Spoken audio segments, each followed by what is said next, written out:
साल 2017 में उत्तर प्रदेश के चुनाव होने वाले हैं। चुनाव को लेकर सारी पार्टियां अपने तैयारी में लग चुकी हैं और बीजेपी जो राष्ट्रीय पार्टी है, केंद्र में उसकी सरकार भी है, वो भी चाह रही है कि इस बार उत्तर प्रदेश में उसकी सरकार बने। तो बीजेपी का क्या प्लान है, वो क्या अपने चुनावी मुद्दे रखना चाहती है, उनका मास्टर प्लान क्या है, इन सारी बातों के पर चर्चा करेंगे। और चर्चा करने के लिए हमारे साथ इस वक्त मौजूद हैं उत्तर प्रदेश बीजेपी अध्यक्ष केशव प्रसाद मौर्य जी। केशव जी, बहुत बहुत स्वागत है आपका न्यूज़ वर्ल्ड इंडिया में। धन्यवाद आपका। सर, उत्तर प्रदेश में चुनाव शुरू होने वाले हैं और जोड़ तोड़ की राजनीति शुरू हो गई है उत्तर प्रदेश में। सपा, बसपा, कांग्रेस और बीजेपी। तो आपको जब प्रदेश अध्यक्ष बनाया गया है, आपके दिमाग में क्या था कि आप इस पार्टी को, बीजेपी को उत्तर प्रदेश में कहां तक लेके जाएंगे? देखिए, जहाँ तक जोड़ तोड़ की बात है, मैं यह कह सकता हूँ भारतीय जनता पार्टी की ओर से हम किसी जोड़ तोड़ में नहीं लगे हुए हैं।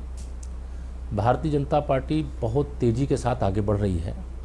हमारे कार्यकर्ताओं का आत्मविश्वास और जनता का बढ़ता हुआ समर्थन 2017 में हमें विजय दिलाएगा और हम 2017 में 2014 दोहराएंगे भी।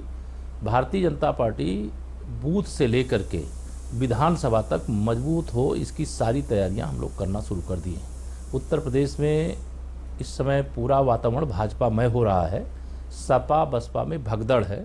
वो भगदड़ केवल जनता का समर्थन बीजेपी के प्रति और हमारे कार्यकर्ताओं के मन में उत्साह 2014 दोहराने का, इसके कारण से स्थिति है। सर, काबिले तारीफ है, असम में आप लोगों ने चुनाव जीता, बंगाल में अपना अच्छा आपने करके दिखाया, कर्नाटक केरला में भी आपने अच्छा किया। अब जब यूपी चुनाव है, कहा जाता है कि यूपी चुनाव एक छोटी लोकसभा का चुनाव माना जाता है क्योंकि काफ़ी सीटें हैं वहाँ पर। तो क्या उम्मीद आपको दिख रही है कि इस समय जो सिचुएशन चल रही है यूपी में, सपा लोग कह रहे हैं कि स्ट्रांग है, हो सकता है बीएसपी आ जाए, बहुजन समाजवादी पार्टी मायावती जी की, क्योंकि उनकी अभी जो चुनाव हुए हैं छोटे क्षेत्रीय चुनाव, उसमें वो उभर के आई हैं। तो ऐसा कहना है, मीडिया में भी खबरें हैं कि बीएसपी इस बार फिर से वापस आ रही है। आपको क्या लग रहा है? देखिए, भारतीय जनता पार्टी का जो ग्राफ है वो बहुत तेज़ी से आगे बढ़ा हुआ है और हम 2014 में जब लोकसभा के चुनाव थे, 337 विधानसभा क्षेत्रों में हम विजयी थे और इस बार भी हम लोगों ने लक्ष्य का निर्धारण किया है कि 265 प्लस, अर्थात कम से कम 265 और अधिक से अधिक 403 सीटों पे कमल खिलाने के लक्ष्य के साथ हम लोग परिश्रम कर रहे हैं और वह परिश्रम परिणामकारी हो रहा है। हमारे बूथों के जो अध्यक्ष हैं उनके सम्मेलन हो रहे हैं, उसको सीधे राष्ट्रीय अध्यक्ष जी आकर के संबोधित कर रहे हैं।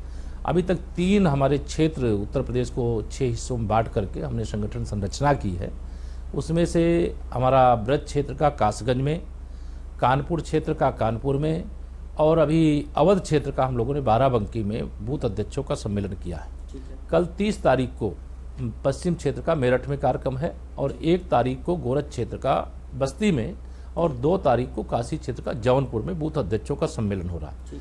लगभग 1,41,000 बूथों में से हम 1,20,000 बूथों को गठित ही नहीं कर चुके, बल्कि उन कार्यकर्ताओं को इन 4-6 कार्यक्रमों के माध्यम से सीधे राष्ट्रीय अध्यक्ष जी से उनका साक्षात्कार हो रहा है, उनसे मिलना हो रहा है, उन्हें वो सुन पा रहे हैं और पूरे उत्साह के साथ वो चुनाव की तैयारी में लग रहे हैं।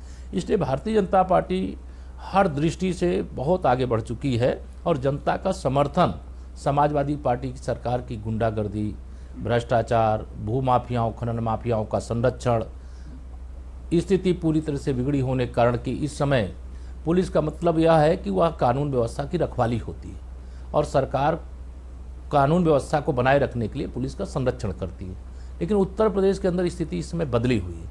उत्तर प्रदेश में इस समय पुलिस से गुंडे नहीं डर रहे हैं, गुंडों से पुलिस डर रही है, क्योंकि 1100 से अधिक बार पुलिस को सपाइयों ने पीटने का काम किया और 150 से अधिक की संख्या में पुलिस के अधिकारी, थानेदार, सिपाही मौत के घाट उतार दिए गए। उसमें सर्वाधिक संरक्षण सपा सरकार का। ठीक है सर, उत्तर प्रदेश चुनाव में क्या आप लोग प्रधानमंत्री जी को चुनावी चेहरा बनाएंगे, उनके भाषण से, या उनको एज ए प्रोमोटर उनकी रैलियां करवाएंगे? कि माननीय प्रधानमंत्री जी के कार्यक्रम लगातार हो रहे हैं अभी आपको जानकारी है, पहला कार्यक्रम बरेली में हुआ था जिसमें प्रधानमंत्री फसल बीमा योजना की लॉन्चिंग हुई। दूसरा कार्यक्रम उनका बलिया में हुआ था जिसमें प्रधानमंत्री उज्ज्वला योजना, जिसमें गरीब के घर में गैस का सिलेंडर पहुंचे निःशुल्क, वह कार्यक्रम हुआ।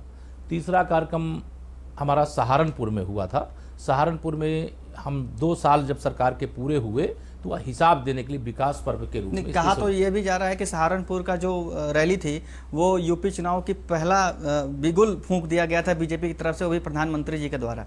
उसको किसी भी रूप में लिया जा सकता है, लेकिन 2 वर्ष का हिसाब देने के लिए विकास पर्व के रूप में कोई सरकार के पास इतना साहस नहीं होता कि हमने ये किया।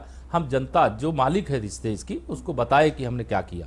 और चौथी जो रैली अभी हुई है माननीय प्रधानमंत्री जी की, वो इलाहाबाद में हुई है, ऐतिहासिक हुई है। और संगम क्षेत्र में कुंभ के पहले कुंभ लगाने का काम जनता ने किया है, जिसमें 6 से 8 लाख की संख्या में लोग वहां पर एकत्र हुए और प्रधानमंत्री जी को सुना और सपा बसपा से मुक्त करा करके संगम क्षेत्र में जनता ने संकल्प लिया, कार्यकर्ता ने संकल्प लिया और बड़े उत्साह के साथ हम आगे बढ़ रहे हैं। 22 तारीख को अगला कार्यक्रम जो होने जा रहा है वो गोरखपुर में होने जा रहा है माननीय प्रधानमंत्री जी का। तो प्रधानमंत्री जी देश के नहीं विश्व के सबसे बड़े चेहरे हैं, विश्व के सबसे बड़े नेता हैं और उनसे बड़ा कोई चेहरा हमारे पास नहीं है।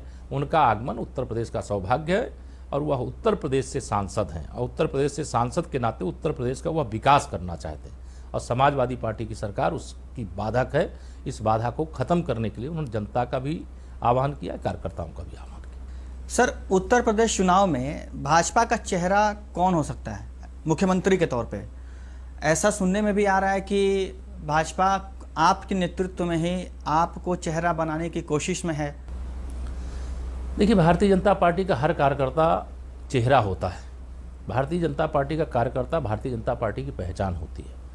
मुख्यमंत्री पद के लिए किसे प्रत्याशी बनाना, घोषित करना, नहीं घोषित करना, यह प्रदेश भाजपा का काम नहीं होता है। ये भारतीय जनता पार्टी का जो संसदीय बोर्ड है वह तय करता है कि हमें किसी को घोषित करके लड़ना है कि बिना घोषित किए लड़ना है। मैं प्रदेश अध्यक्ष के नाते अपने राष्ट्रीय नेतृत्व को यह भरोसा दिलाता हूं कि कार्यकर्ताओं के पसीने और जनता के आशीर्वाद के बल पर हम 2017 में इतनी संख्या में विधायकों को जिता करके भेजने वाले हैं कि उत्तर प्रदेश में भाजपा की सरकार बनेगी और उस सरकार में कोई भाजपा का कार्यकर्ता ही मुख्यमंत्री बन सकता है। यह हम नेतृत्व को विश्वास दिलाते। घोषित करेंगे तो भी जिता करके भेजेंगे, नहीं घोषित करेंगे तो भी सरकार बनाने वाली संख्या वहां पहुंचाने का काम करेंगे। सर, उत्तर प्रदेश चुनाव में बड़े वरिष्ठ नेता लोग हैं, खास करके सपा से मुलायम सिंह यादव जी हैं, बसपा से मायावती हैं, उसके बाद कांग्रेस तो एक अलग कार्ड खेल रही है। वो प्रियंका गांधी को चुनावी रण में लाने की तैयारी में है और वो चाह रहे हैं कि प्रियंका गांधी प्रचार प्रसार करें। अब ऐसी स्थिति में आप लोगों को तो काफ़ी तैयारी के साथ उतरना पड़ेगा, क्योंकि अभी तक पिछले कई सालों से बीजेपी का कोई नामो निशान उत्तर प्रदेश में नहीं रहा है। तो अब आप क्या सोच रहे हैं कि ऐसी स्थिति को कैसे आप अपने आप को स्ट्रांग करेंगे ऐसे रण क्षेत्र में? देखिए, भारतीय जनता पार्टी की संपूर्ण तैयारियां पूरी हो चुकी हैं और कांग्रेस मुक्त भारत देश हो रहा है। और कांग्रेस चाहे वो प्रियंका जी को लावे, चाहे वो राहुल जी को लावे और चाहे वो सोनिया जी को लावे, जिसको उम्मीदवार बना करके मुख्यमंत्री का भेजना है भेज दे। उत्तर प्रदेश की जनता भ्रष्टाचार करने वाली, घोटाले करने वाली, देश को बर्बादी के कगार पर पहुंचाने वाली कांग्रेस से मुक्त करने के लिए सबसे बड़ा योगदान दिया है। 80 में से 73 सांसद उत्तर प्रदेश से जिता करके देने का काम किया है। जो कांग्रेस लगातार शासन में रही है, किसी तरीके से 2 सांसद ही उनके जीत करके, एक उनकी राष्ट्रीय अध्यक्ष, एक उनके राष्ट्रीय उपाध्यक्ष, वह भी हारते हारते जीत करके आने में सफल हुए। कांग्रेस का तो कोई वजूद उत्तर प्रदेश में है नहीं। सपा बसपा की जहाँ तक बात है, सपा एक परिवार की पार्टी है, बसपा एक व्यक्ति की पार्टी है। भारतीय जनता पार्टी सच्ची लोकतांत्रिक और कोटि कोटि कार्यकर्ताओं की विश्व की सबसे बड़ी पार्टी है। तो इस पार्टी के पास न नेतृत्व की कमी है, न चेहरे की कमी है, न बूथ पर विजय प्राप्त करने वाले जो कार्यकर्ता होते हैं उन कार्यकर्ताओं की कमी है। और इस समय सपा बसपा में एक बौखलाहट है, घबराहट है, क्योंकि उनके बहुत बड़ी संख्या में विधायक सांसद जनता की नब्ज को वह समझते हैं और जो समझ रहा है कि अब की यहाँ कमल खिलने वाला है, वो इस कोशिश में लगा हुआ है कैसे भाजपा के अंदर हमें प्रवेश मिल जाए और हम भाजपा से लड़ें। तो उनके यहाँ तो भगदड़ मची हुई है, घबराहट है। बहन जी भी लगातार घबराहट में ऐसे बयान देती हैं जो मुझे भी आश्चर्य लगता है कि इतना घबराने की ज़रूरत नहीं है। जैसे 2014 में शून्य पर आउट हुई, जरा एक बार 2017 में भी शून्य पर आउट होने का स्वाद उनको मिलना चाहिए। यह उत्तर प्रदेश के हित में बहुत जरूरी है। सर, लॉ एंड ऑर्डर की हालत बहुत ख़राब है यूपी में। पुलिस डर रही है, लगातार गुंडागर्दी बढ़ रही है। आप कैराना वाला केस देखिए, मथुरा देख लीजिए। अब क्या आपको लगता है कि जो मथुरा में हुआ, जो कैराना में हुआ, जिसकी रिपोर्ट हुकुम सिंह जी ने कल ही दी है माननीय होम मिनिस्टर में, तो ऐसी स्थिति में बीजेपी को फ़ायदा मिलेगा?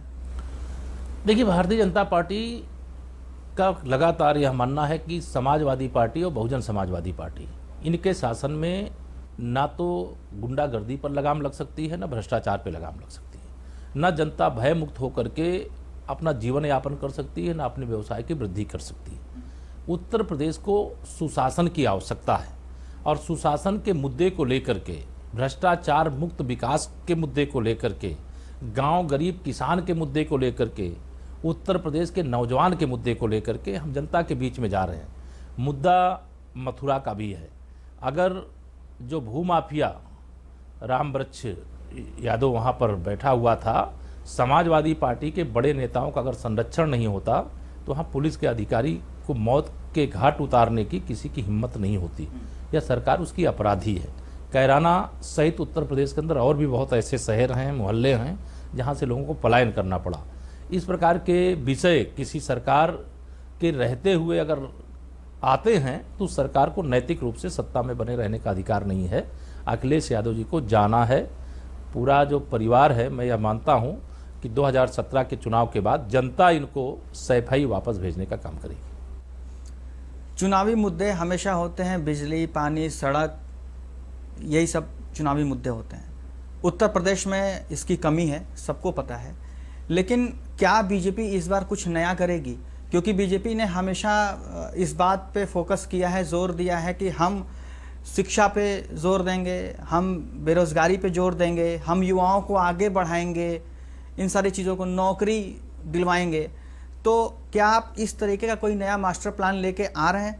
जब आप अपना मास्टर प्लान घोषित करेंगे, जब आप बताएंगे कि हमारे चुनावी मुद्दे में ये है और हम जीतने पर ये चीज़ उत्तर प्रदेश में करने वाले हैं, तो क्या इस बार खास होगा, नया होगा, जो सबसे अलग होगा? देखिए, उत्तर प्रदेश का विकास आज अगर कम हुआ है तो उसके लिए सपा बसपा को मैं जिम्मेदार मानता हूं और कांग्रेस को मैं उसका सहयोगी मानता हूं, क्योंकि इन दोनों दलों का पिछले 14 वर्षों से उत्तर प्रदेश के अंदर शासन है और इस शासन में भ्रष्टाचार बहुत हुआ, विकास नहीं हुआ।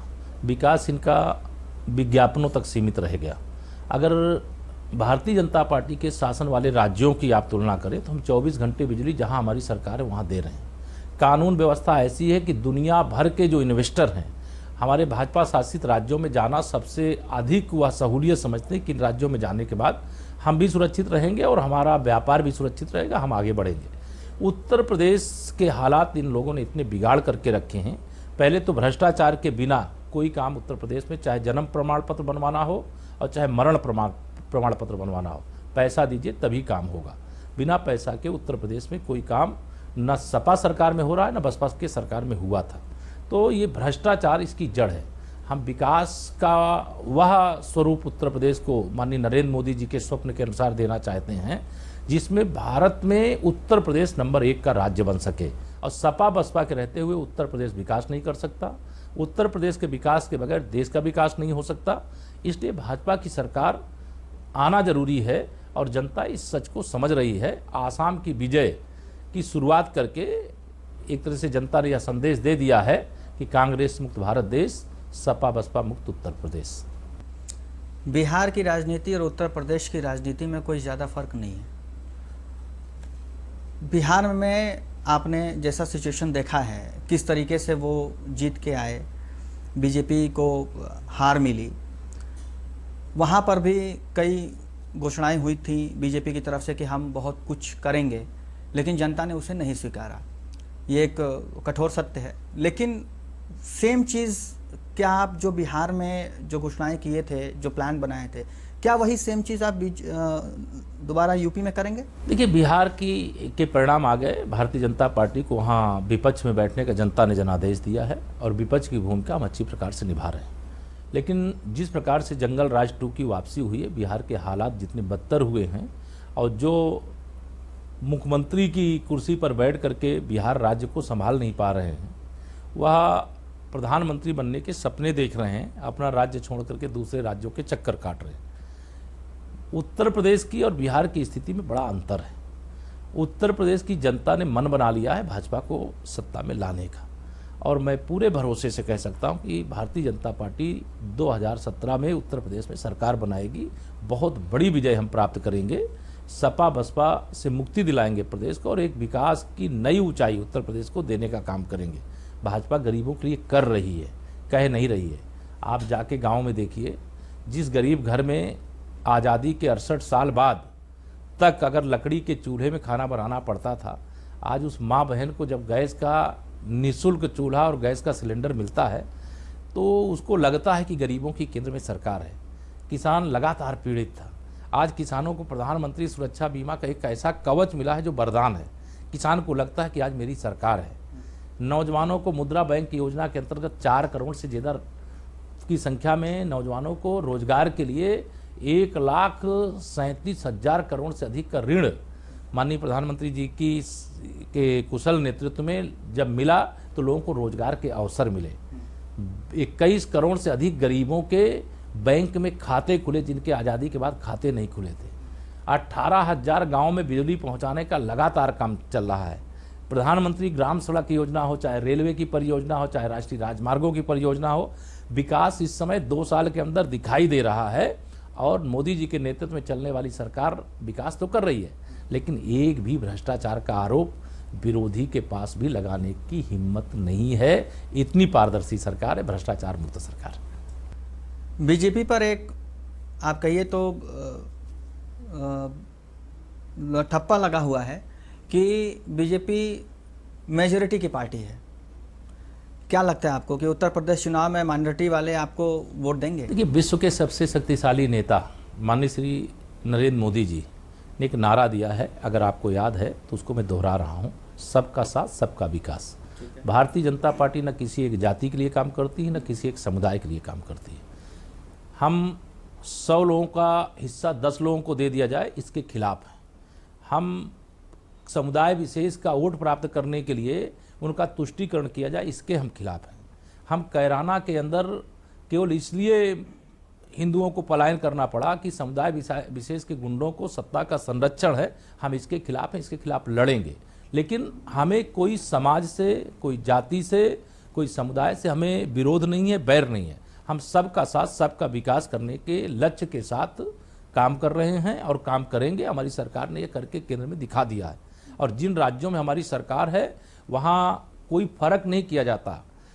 जैसे मध्य प्रदेश में, यहाँ मुस्लिम की बेटी है तो उसको 30,000 रुपये मिलेगा, हिंदू की बेटी है उसको नहीं मिलेगा। लेकिन मध्य प्रदेश में बेटी बेटी एक समान, हिंदू हो या मुसलमान। इस प्रकार के नारे के अंतर्गत हम सेवा करते हैं। तो सेवा में जब भेदभाव करोगे तो समस्या खड़ी होगी, इसलिए भेदभाव से मुक्त सरकार चाहिए यूपी। वो बहुत पुराना मुद्दा रहा है राम मंदिर। क्या इस बार भी यूपी चुनाव में राम मंदिर कोई मुद्दा बनेगा? और अगर नहीं बनेगा तो फिर मथुरा और वाराणसी, इनके डेवलपमेंट और इनको लेके आपकी क्या नज़र है?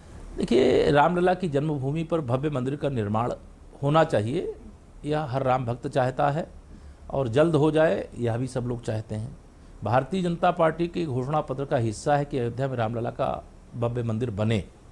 लेकिन रामलला की जन्मभूमि पर मंदिर बनाने के नाम पर हम वोट मांगने के लिए कभी नहीं गए।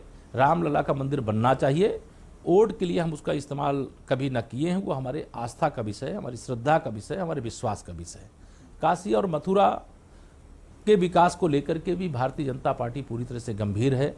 और उस क्षेत्र के अंदर, जैसे वाराणसी से तो हमारे माननीय प्रधानमंत्री जी स्वयं नेतृत्व करते हैं, मथुरा से हमारी सांसद हेमा मालिनी जी हैं, तो सभी लोग लगे हुए हैं और ठीक से लगे हुए हैं और देश प्रगति के पथ पर जा रहा है। लेकिन प्रदेश जो प्रगति के पथ पर उस गति से नहीं बढ़ पा रहा है, उसका कारण कि जो भी केंद्र सरकार देगी वो प्रदेश सरकार के माध्यम से खर्चा होगा। अब प्रदेश सरकार को विकास नहीं चाहिए, उन्हें गुंडागर्दी चाहिए, गुंडागर्दी का विकास चाहिए। बीएसपी से स्वामी प्रसाद मौर्य बीजेपी की तरफ रुख कर रहे हैं, पार्टी में आना चाहते हैं, ऐसी चर्चा है। आप उनके साथ सामंजस्य बिठा पाएंगे? क्योंकि आप तो उनके खिलाफ खुद खड़े रह चुके हैं, और अगर वो आएंगे तो फिर कैसे उनको आप पार्टी में लेके आएंगे? देखिए, अभी स्वामी प्रसाद जी की ओर से, प्रदेश अध्यक्ष हूँ मैं उत्तर प्रदेश का, और मेरे सामने उनकी ओर से कोई प्रस्ताव नहीं आया है। जब प्रस्ताव आएगा तब इस पे विचार करेंगे, चर्चा करेंगे। अभी काल्पनिक बातों पे चर्चा करने का कोई अर्थ नहीं। फिर भी क्या लगता है आपको, क्या स्वामी प्रसाद मौर्य बीजेपी में आएंगे और बीजेपी उनका स्वागत करेगी? देखिए, मेरा काल्पनिक चिंतन नहीं रहता।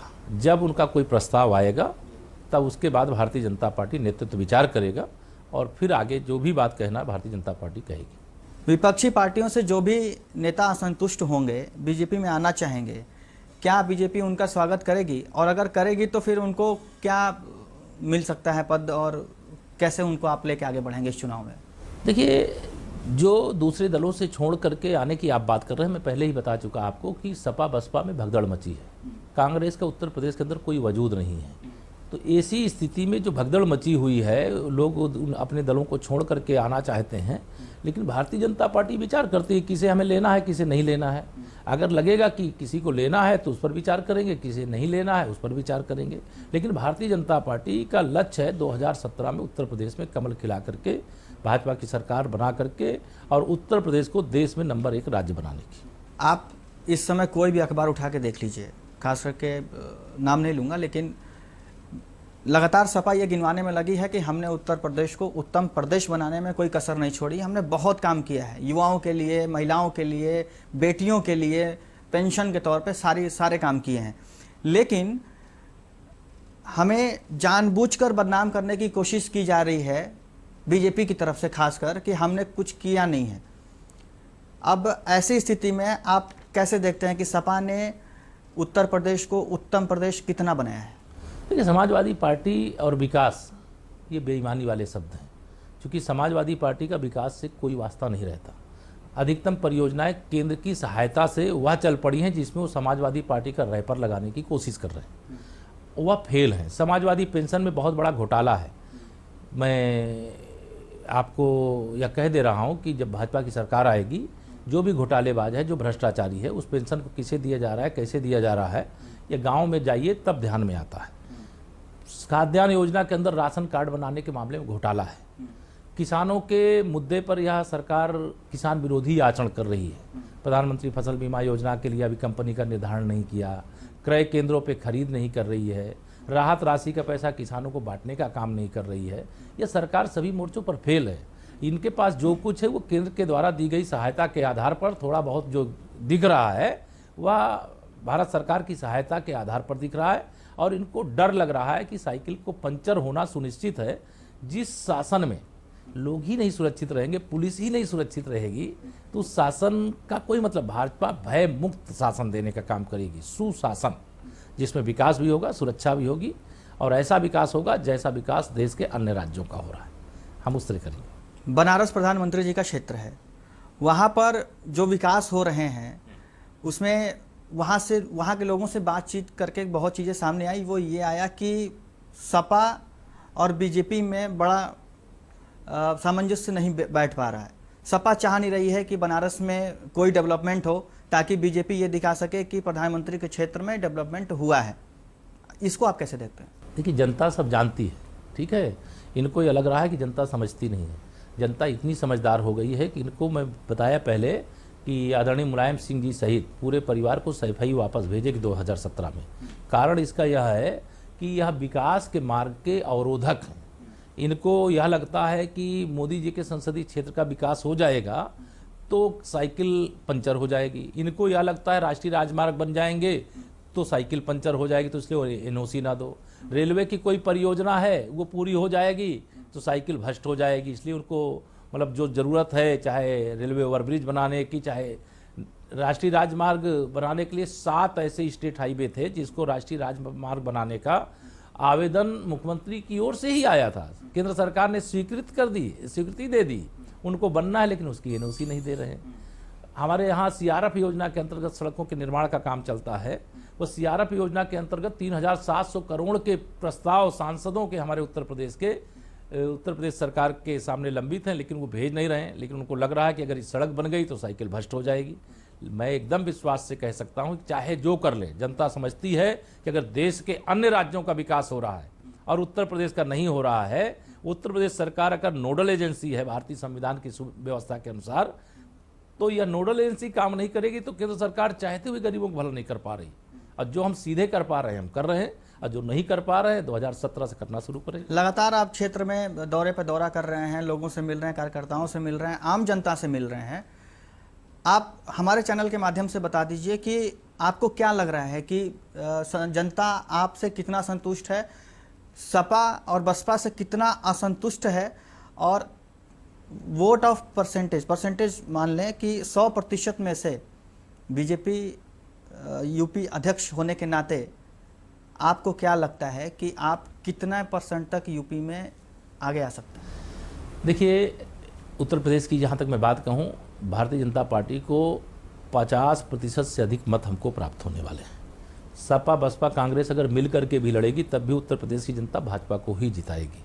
बसपा को 2014 में आपको मालूम है कि 0 पर आउट किसने किया? भाजपा ने नहीं आउट किया, जनता ने आउट किया। समाजवादी पार्टी को 2014 में किसने आउट किया? अगर ये बेईमानी नहीं करते तो जो 5 इनके सांसद एक परिवार के दिखाई देते हैं लोकसभा में, शायद ये 5 सदस्य भी लोकसभा के अंदर नहीं होते। लेकिन जनता सब देखती है, जनता सब समझती है, और जनता यह भी जानती है कि कौन भ्रष्ट है, कौन ईमानदार है, कौन गुंडागर्दी करने वाला है, कौन गुंडागर्दी पर अंकुश लगाने वाला है, कौन भू माफियाओं को जेल भेज देगा, कौन भू माफियाओं से समझौता कर लेगा। बहन मायावती जी और आदरणीय मुलायम सिंह जी, इन दोनों का आपसी गठबंधन है। भतीजा मुख्यमंत्री वो कहते हैं ना श्री अखिलेश यादव जी कि माया जी मेरी बुआ जी हैं। बुआ और भतीजे में एक अच्छा समझौता है कि 5 साल तुम लूटो और फिर 5 साल हम लूटें, लेकिन यह लूटने का मौका 3 बार तो हो गया। एक बार सपा थी तो सपा ने नारा दिया कि चढ़ गुंडों की छाती पर मोहर लगाओ हाथी पर, लेकिन जब उनकी सरकार आ गई तो गुंडे चढ़ गए हाथी पर और गोली मारने लगे छाती पर। भ्रष्टाचार तो इतने चरम सीमा पर कि उत्तर प्रदेश पूरे दुनिया में बदनाम हो गया। ना सपा के अंदर कोई चरित्र है और ना बसपा के अंदर कोई चरित्र है। यह दोनों दल उसी प्रकार से हैं जिस प्रकार से कोई एक परिवार कोई फैक्ट्री चलाता है, कंपनी चलाता है, उसी प्रकार से यह काम कर रहे हैं। जनता का आशीर्वाद भाजपा के साथ है, हम बहुत बड़े अंतर से जीतेंगे। मुझे जनता पर भरोसा है, मुझे अपने कार्यकर्ता पर। एक आखिरी सवाल सर, क्या लगता है आपको कि जो मुस्लिम वर्ग है वो आपको यूपी चुनाव में पसंद कर रहा है, और क्या उसका वोट बीजेपी को मिलेगा? मैं पहले ही बता चुका, भारतीय जनता पार्टी चूंकि सबका साथ सबका विकास इस लक्ष्य के साथ जो भी योजनाएं, अगर हम 18,000 गांव में बिजली पहुंचा रहे हैं तो क्या वह बिजली हिंदू के घर जलेगी, मुसलमान के घर नहीं जलेगी? राष्ट्रीय राजमार्ग बना रहे हैं तो उस सड़क से क्या केवल हिंदू की गाड़ियां चलेंगी, मुस्लिम की नहीं चलेंगी? रेलवे की इतनी बड़ी परियोजनाएं आगे बढ़ी हैं तो रेलवे का लाभ क्या हिंदू को मिलेगा, मुसलमान को नहीं मिलेगा?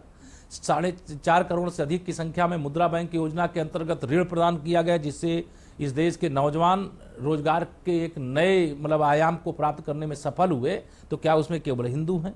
भारतीय जनता पार्टी सबका साथ सबका विकास। जो मुसलमान यह समझता है कि देश का विकास होना चाहिए, जो मुसलमान भाजपा को समझता है, वो किसी के बहकावे में नहीं आएगा, न वो आजम खां के बहकावे में आएगा, न ओवैसी जी के बहकावे में आएगा, न बुखारी जी के बहकावे में आएगा। यह बहका नहीं सकते। और जो दूसरे प्रकार की सोच वाला है उससे हमें अपेक्षा भी नहीं है, लेकिन जो राष्ट्रवादी सोच वाला उससे हम जरूर अपेक्षा करते हैं कि वो भाजपा को जिताने में सहयोग करेगा। सर, हमसे बातचीत करने के लिए बहुत बहुत धन्यवाद। धन्यवाद। ये थे हमारे साथ यूपी बीजेपी अध्यक्ष केशव प्रसाद मौर्य जी। बीजेपी पूरी तरीके से भरोसे में है कि वो यूपी चुनाव में जीतेगी। सबका साथ सबका विकास, न खाएंगे न खाने देंगे, फिर से वही बात लेकर यूपी चुनाव में ये उतर रहे हैं, और ये पूरे भरोसे में है 100% कि कम से कम 50 से 60% वोट ये यूपी चुनाव में जीतेंगे।